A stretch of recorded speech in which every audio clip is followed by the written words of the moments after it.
शासन ही फिल्म गजेंद्र अहिरे लिखित दिग्दर्शित आता 15 जानेवारीला येते। मुळात सध्याच्या घडणाऱ्या गोष्टींवरच हा चित्रपट आहे।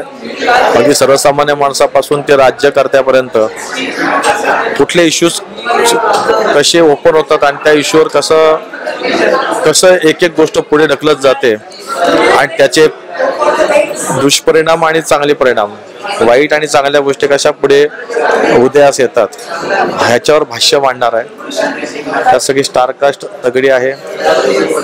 गजेंद्र अहिरेची वेगळी छटा आहे ह्या चित्रपटात दिग्दर्शक म्हणून। माझा यातला रोल तो आहे की जो सगळ्यांच्या वर एक असतो ना, म्हणजे राज्यकर्त्यांच्याही वर असतो का लीडर पक्षाच्या लीडरांपेक्षा जो वर असतो आणखीन, जो फक्त पैसा पुरवत असतो आणि आपलं डोकं लावून तो हाताळत असतो ही सगळी व्यवस्था सिस्टीम, तसा तो रोल आहे। आणि म्हटलं तर थोडासा कोल्ड ब्लडेड माणूस आहे, थोडासा विक्षिप्त आहे, पण तसं काही जाणू देत नाही आणि त्याला जे पाहिजे थोडीशी ग्रे शेड आहे, त्याला जे पाहिजे ज्या पद्धतीनं त्या पद्धतीने तो सगळं हाताळत असतो, अशा पद्धतीचं माझे कॅरेक्टर आहे। मोजकेच सीन्स आहेत, असं मला वाटतं की त्या मोजक्या सीन मधून पण ते कॅरेक्टर पटकन लक्षात राहू शकतं याची गॅरंटी। ग्रे शेड जरी असली तर कुठे लाऊड नाहीये, अत्यंत थंड डोक्याचा माणूस आहे, तसा विलन आहे, त्यामुळे जरा वेगळं करायला मिळालं।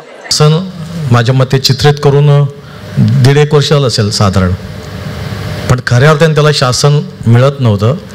आज शेखरजींच्या डेअरिंग म्हणतो मी, त्यांनी आमच्या ह्या चित्रपटाला शासन दिलं असं मला वाटते। आणि हा चित्रपट सगळेच सांगतात आपला चित्रपट वेगळा आहे, कारण प्रत्येकाला तो सेल करायचा असतो, पण मला असं वाटते की एखादा जेव्हा निर्माता घेतो हा चित्रपट आणि तो प्रदर्शित करतो आणि तो जेव्हा बोलतो ते फार महत्त्वाचं आहे, कारण प्रत्येक कलाकाराला आपली कलाकृती चांगलीच वाटते आणि वाटायलाच हवी, कारण त्या तन्मयतेने त्याने ते काम केलेलं असते।